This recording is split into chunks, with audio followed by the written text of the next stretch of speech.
안녕하세요. 헤븐스타 치플 박현우입니다. 여러분들은 한 주를 어떻게 보내셨나요?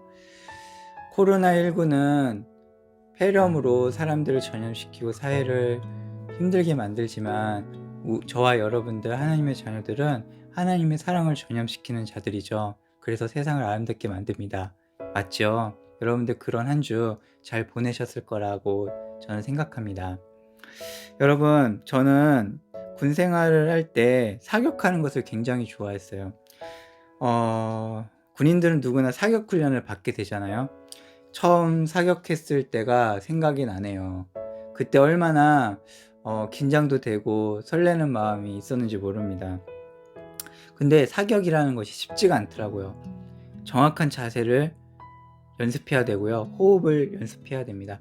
사격에 대한 원리도, 총에 대한 원리도 알아야 되죠. 실탄을 다루는 교육 훈련이다 보니 굉장히 훈련의 강도가 셉니다. 군인에게 있어서는 사격이 그만큼 중요하니까 말이죠. 제가 처음 사용했던 소총이 K2라는 소총이었습니다. 이 소총은 훈련 나갔을 때 몸에서 절대 떨어지면 안 돼요. 그래서 소총을 항상 몸에 지니고 있어야 되는데 몸의 일부처럼 생각하면서 살아야 되는 것이 군인이죠. 사격이 끝나면 그리고 훈련이 끝나면 소총을 잘 닦아서 분해해서 잘 닦아서 보관하게 됩니다. 왜냐하면 전시에 나를 지켜줄 나의 생명과 같은 존재이니까요. 총기 손질을 잘 하지 않으면 사격할 때 기능 고장이 일어나서 격발이 안 될 때가 있어요. 다시 말해서 총알이 나가지 않을 경우가 있는 거죠. 그래서 총기 손질은 정말 중요한 그런 과정인 거죠. 그때 이제 깨달아지는 것이 있어요. 사격할 때 기능 고장에서 총이 나가지 않잖아요. 그때 깨달아집니다. 만약에 이때 전시 상황이었으면 어떨까? 내가 표적을 맞추지 못하면 표적인 적이 나를 보고 먼저 쏘면 내 생명이 위태로워지는 거잖아요. 그래서 저는 총기 손질에 대한 정성을 기울이게 됐던 것 같아요. 그리고 그 사격에 대한 모든 훈련에 정성을 기울였고 열심히 했습니다. 그 결과는 한 발 한 발 사격할 때마다 표적이 넘어가거든요. 100사로, 200사로, 250사로 넘어갈 때마다 그 넘어가는 그 쾌감이 너무너무 좋은 거죠. 즐거움이 있습니다. 소총에 대한 정확한 이해와 그리고 그것을 다룬 자세, 호흡이 하나가 될 때 비로소 사격을 잘하는 사람이 되는 거죠. 우리의 신앙생활도 저는 마찬가지라고 생각합니다. 군인들이 사격을 잘하는 몸으로 만들어지기 위해서는 훈련을 열심히 받잖아요. 우리도 예수님의 제자가 되기 위해서는 예수님께서 가르치신 그 훈련이 잘 이루어져야지 예수님의 제자로서 잘 감당하면서 살 수 있다는 거죠. 우리가 기억해야 될 것이 이것입니다. 육체의 연습은 약간의 유익이 있으나 경건은 범사에 유익하니 금생과 내생에 약속이 있느니라. 아멘. 디모데전서 4장 8절 말씀입니다. 사격을 잘하기 위해서 군인들이 훈련, 즉 연단을 받습니다. 그 훈련을 잘 이겨내면 사격을 잘하는 군인이 되잖아요. 성경도 이것을 말해주고 있어요. 육체의 연습, 즉 우리가 살아가면서 일어나는 모든 일들 가운데 연습이 필요하고 훈련이 필요한데 이것이 우리들의 삶에 있어서 약간의 유익은 있다는 거예요. 하지만 범사에 유익한 것이 있다는데 그것은 바로 경건이라는 거죠. 경건한 자는 어떤 자를 가리킬까요? 바로 예수님의 제자들을 가리키죠.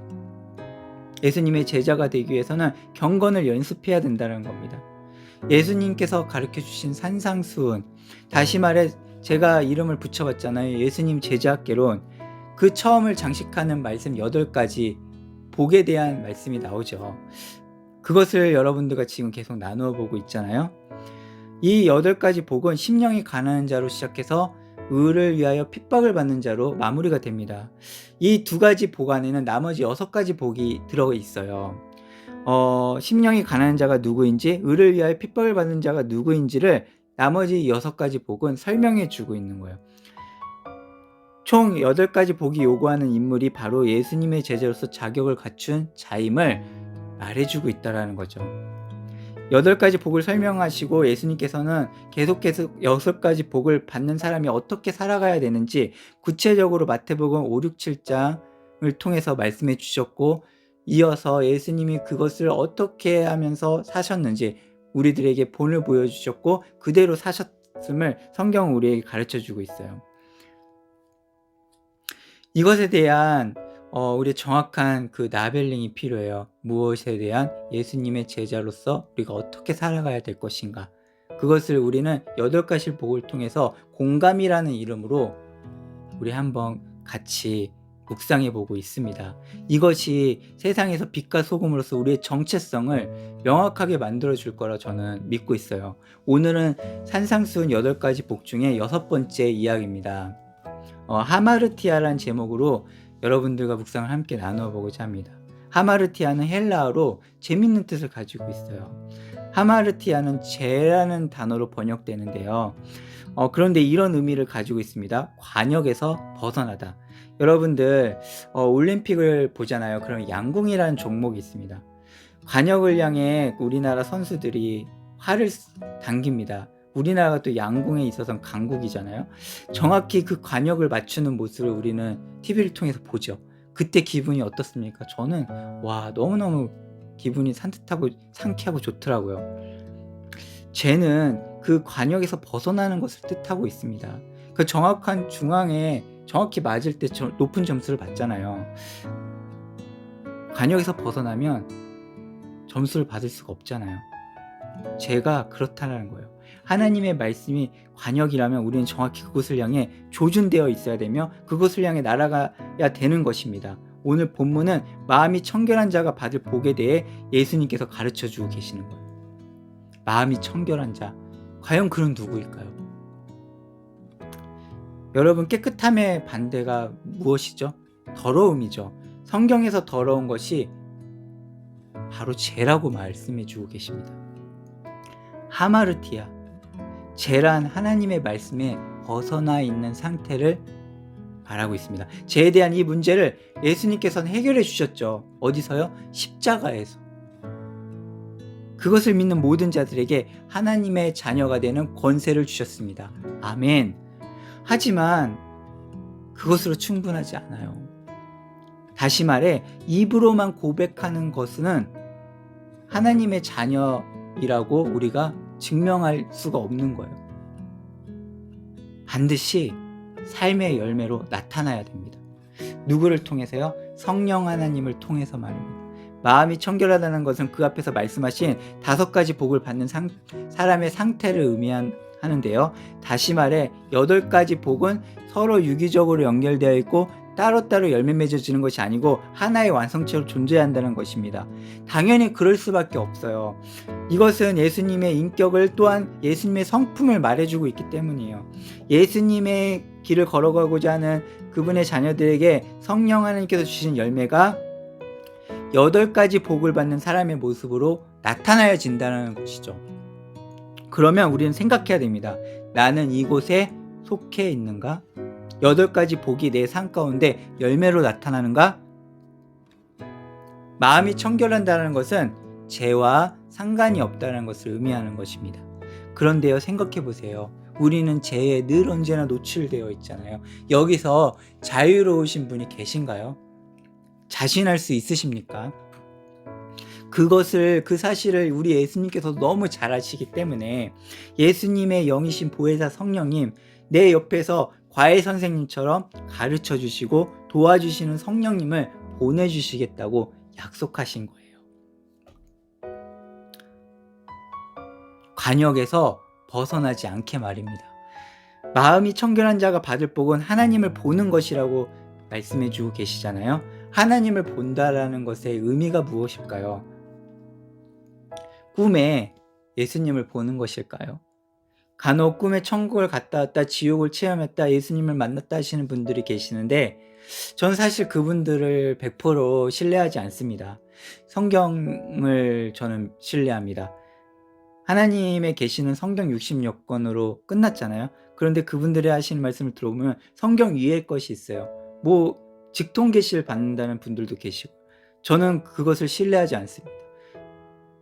하나님의 말씀을 신뢰할 뿐이죠.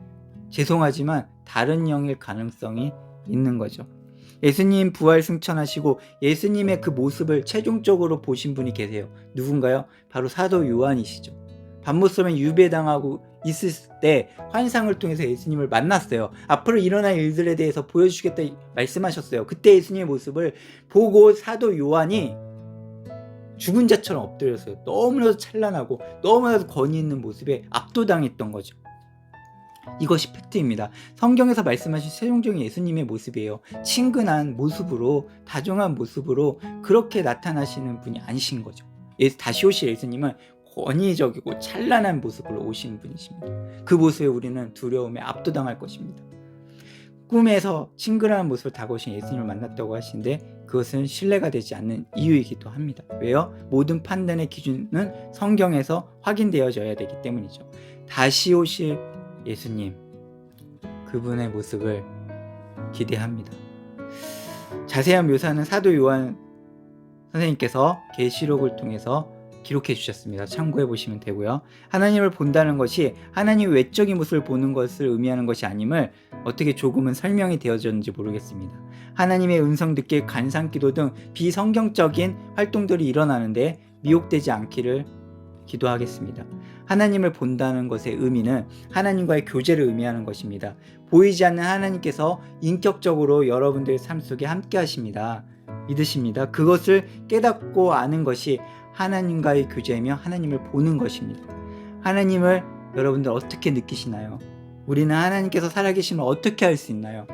고린도전서 2장 9절에서 10절 말씀입니다. 기록된 바 하나님이 자기를 사랑하는 자들을 위하여 예비하신 모든 것은 눈으로 보지 못하고 귀로 듣지 못하고 사람의 마음으로 생각지 못하였던 것 같으니라. 오직 성령으로 이것을 우리에게 보이셨으니 성령은 모든 것 곧 하나님의 깊은 것까지 통달하시느니라.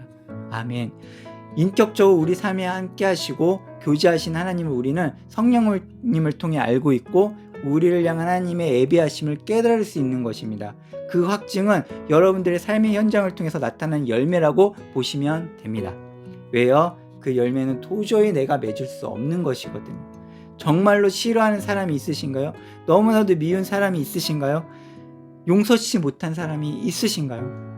말씀이 다가와 내 마음을 두드립니다. 그것이 하나님께서 원하는 것이 아니라고 말씀하십니다. 제가 할 수 있는 것은 하나님께 기도합니다. 하나님, 그 사람을 용서할 수 있는 마음과 사랑하는 마음을 달라고 말합니다. 그 기도를 하나님께서는 들으시고요. 도저히 사랑할 수 없는 자를 하나님은 사랑하게 하십니다. 그리고 저는 그 사랑을 그분에게 공감으로 하나님의 사랑으로 덮어주게 됩니다. 이것이 불가능한 일임을 누가 제일 잘 압니까? 바로 내가 잘 알죠. 그런데 내가 변했죠. 이것이 바로 하나님과 나 사이의 교제인 거예요. 마음이 청결한 자는 복이 있나니 하나님을 볼 것이며, 여기서 보다라는 단어는 헬라어로 호라오로 쓰입니다. 이 단어는 히브리어 나아와도 연결된 단어입니다. 나아 기억하시나요? 우리가 시선이라는 말씀의 제목으로 함께 묵상했던 적이 있습니다. 출애굽한 이스라엘 백성 뒤로 애굽 군대가 쳐들어옵니다. 그때 이스라엘 백성들이 애굽 군대를 보고 간담이 녹아져 내렸고 무너져 내렸습니다. 그때 보았던 단어가 바로 힘내라는 단어, 현실에 주목한 단어가 사용이 되었고, 그런데 그것을 바라본 모세가 하나님의 구원을 보라고 이스라엘 백성들을 격려하고 용기를 북돋아 줍니다. 그때 사용되었던 하나님의 구원을 보라가 바로 나아라는 단어가 사용됐죠. 하나님의 믿음의 눈으로 하나님을 보라는 거죠. 그 단어가 호라오, 오늘 하나님을 볼 것이며, 이 단어와 연결되어 있습니다. 이것은 다시 말하면 무엇입니까? 믿음의 눈이라는 거예요. 하나님을 본다라는 것은 우리가 이 세상에 일어나는 모든 나에 일어나는 그런 사건들을 믿음의 눈으로 바라볼 수 있다는 거예요. 어떤 자가요? 바로 마음이 청결한 자가 말입니다. 경건의 훈련을 잘 통과한 자. 나에게 주어진 소총을 잘 관리하지 않으면 총알이 나가지 않고, 내가 사격술 예비훈련을 열심히 받지 않으면 정확한 표정을 향해서 그 사격을 할 수 없듯이, 우리가 경건의 훈련을 잘 하지 못한다면 우리는 믿음의 눈으로 이 세상을 바라볼 수 없는 거예요. 경건의 훈련을 잘 통과하면 인생의 모든 문제를 하나님의 말씀의 관역에 정확히 맞추게 됩니다. 그러면 마음이 조급하지 않고요, 편안한 가운데 하나님의 사랑을 이웃에게, 가족에 흘려보낼 수 있는 거예요. 그런 한 주 여러분들 보내시길 간절히 기도하겠습니다. 여러분 사랑하고 축복합니다. 감사합니다.